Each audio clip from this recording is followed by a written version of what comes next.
Lo tau nggak? Yang menemui Nabi Muhammad di Gua Hira itu bukan malaikat Jibril, melainkan iblis. Dasarnya apa lo ngomong kayak gitu?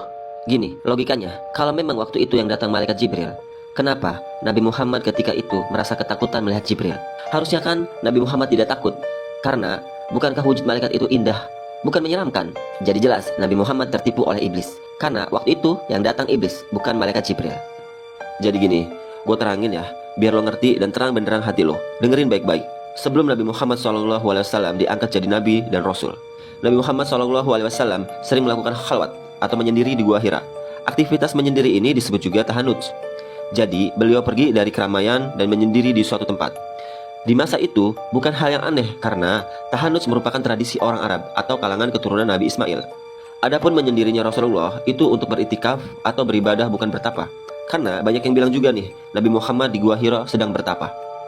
Dalam buku Sirah Nabawiyah, karangan Syekh Safiyur Rahman Al-Mubarakfuri menyebutkan bahwa umumnya para nabi itu diangkat jadi nabi ketika berumur 40 tahun. Oleh karenanya, Nabi Muhammad diangkat jadi nabi atau rasul ketika berumur 40 tahun. Di mana kala itu Jibril menemui Nabi Muhammad SAW di Gua Hira untuk pertama kalinya dengan wujud aslinya, dengan surat Al-Alaq ayat 1-5. Dan ketika itu Rasulullah ketakutan ketika melihat wujud asli Jibril. Sampai-sampai Nabi Muhammad merasa takut dan kedinginan. Dan setelah kejadian itu, Jibril tidak menjumpai Rasulullah, dan Rasulullah tidak lagi melihat Jibril selang beberapa hari. Rasulullah pun naik ke Gua Hira dan menunggu-nunggu wahyu berikutnya. Setelah tahannut selesai, Rasulullah turun dari Gua Hira. Nah, disinilah perjumpaan kedua kalinya Rasulullah dan Jibril. Ketika Rasulullah sedang turun dari Gua Hira, terdengarlah suara sayup-sayup memanggil namanya. Muhammad, Muhammad, kurang lebih seperti itu. Rasulullah melihat ke kiri, ke kanan, gak ada orang. Dan ketika beliau mengadah kepalanya ke langit, terlihat makhluk yang sangat besar, makhluk raksasa yang sedang duduk di atas kursi, yang tinggi dan besarnya hampir menutupi langit. Dan itulah malaikat Jibril. Rasulullah pun langsung ketakutan dan langsung pulang dan berselimut. Disinilah turun surat Al-Mudaththir ayat 1-5. Hai orang-orang berselimut, bangunlah, lalu berilah peringatan, dan Tuhanmu agungkanlah, dan pakaianmu bersihkanlah, dan perbuatan dosa tinggalkanlah. Surat Al-Mudaththir ini sebagai petunjuk bahwa Nabi Muhammad diangkat jadi Rasul. Jadi, ketika perjumpaan pertama turun surat Al-Alaq, pertanda diangkat jadi Nabi. Dan perjumpaan kedua diangkat jadi Rasul. Memang bedanya apa Nabi dan Rasul? Nabi belum tentu Rasul. Kalau Rasul sudah pasti Nabi. Karena Rasul mendapat risalah atau misi dakwahnya.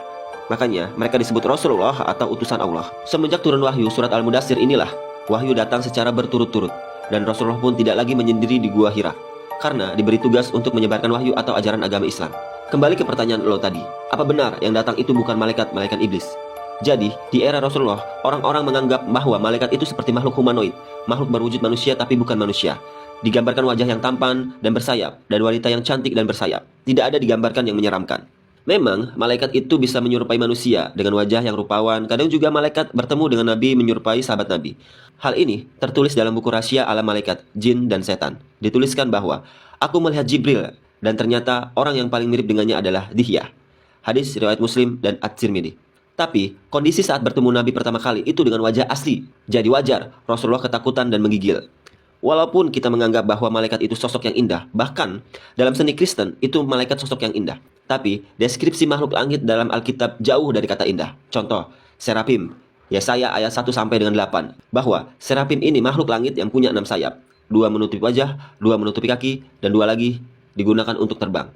Ada juga kerubim, opanim. Wujud-wujud malaikat atau makhluk langit itu telah dideskripsikan dalam Alkitab. Coba lo bayangin, lo lagi naik gunung sendirian, tiba-tiba ketemu malaikat serafim dalam kepercayaan Alkitab. Lo pasti ketakutan dan nyangka itu setan, jin, atau monster. Karena lo berpikir, malaikat itu makhluk yang indah, sedangkan dalam kenyataannya tidak ramah di mata. Jadi, secara realitanya, sangat wajar jika merasa kaget dan ketakutan. Itu sangat manusiawi. Sama halnya dengan Nabi Muhammad SAW ketika pertama kali bertemu dengan malaikat Jibril. Karena secara manusiawi, Rasulullah tidak pernah melihat makhluk seagung semegah Jibril. Memang dalam hadis tidak diterangkan bagaimana bentuk asli malaikat Jibril secara gamblang.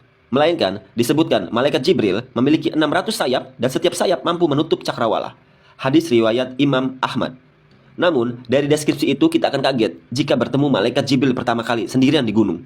Dengan 600 sayap yang lebarnya menutupi antara langit dan bumi. Lebar dari barat ke timur, timur ke barat. Ditambah lagi, pada saat itu, paradigma orang-orang dan kebanyakan orang, malaikat itu berwujud manusia yang memiliki sayap berjenis kelamin laki-laki dan perempuan, gagah atau cantik. Dan jelas, dalam Islam, menganggap malaikat mempunyai jenis kelamin itu salah besar. Tidak boleh memutlakkan bahwa malaikat itu laki-laki atau perempuan, karena info tentang hal ini tidak ada dalam dalil. Dan malaikat tidak berjenis kelamin. Itu diterangkan dalam Quran Surat Al-An'am ayat 9. Malaikat itu makhluk yang diciptakan dari cahaya. Sebagaimana kata para ulama, mereka itu makhluk yang tidak makan, tidak minum, tidak merasa sombong dengan kekuatannya. Jadi jelas, dari penjabaran di atas, hal yang wajar jika Rasulullah merasa kaget dan ketakutan melihat kemegahan malaikat Jibril untuk yang pertama kalinya. Tapi, ketika Rasulullah melihat kembali wujud asli malaikat Jibril di Sidratul Muntaha, kita tidak menemukan lagi bahwa Rasulullah ketakutan. Itu menunjukkan Rasulullah sudah terbiasa dengan kemegahan malaikat Jibril dan wujud kalangan malaikat yang lainnya. Sekarang lo paham kan kenapa Rasulullah ketakutan ketika melihat Jibril pertama kalinya?